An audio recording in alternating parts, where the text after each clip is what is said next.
កម្មភាពលៀងកង្កើបបងប្អូនហើយឈ្មោះសុតនេះកម្មភាពព្រឹក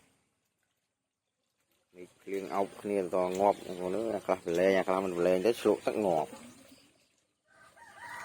ឥឡូវឈីវាជាប់មួយទៅយូរមួយវាអោបគ្នា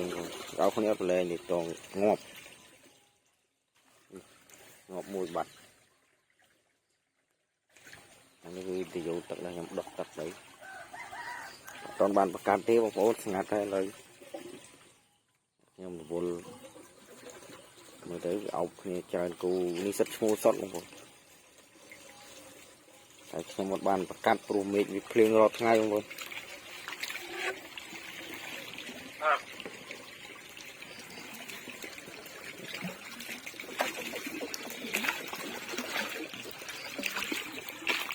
វាមិនបែកវាទេវាអោបតងងាប់បងប្អូន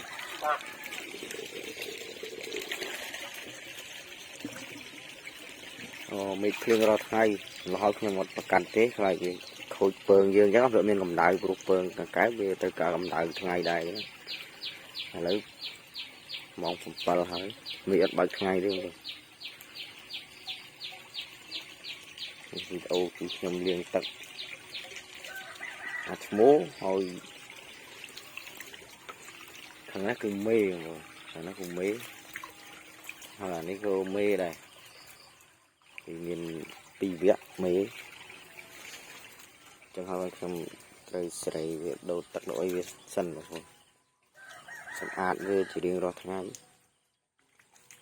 ព្រោះខែវារដូវភ្លៀងវាអាចនឹងមានជំងឺអីចឹងយើងត្រូវសម្អាតវាឲ្យបានទៀងទាត់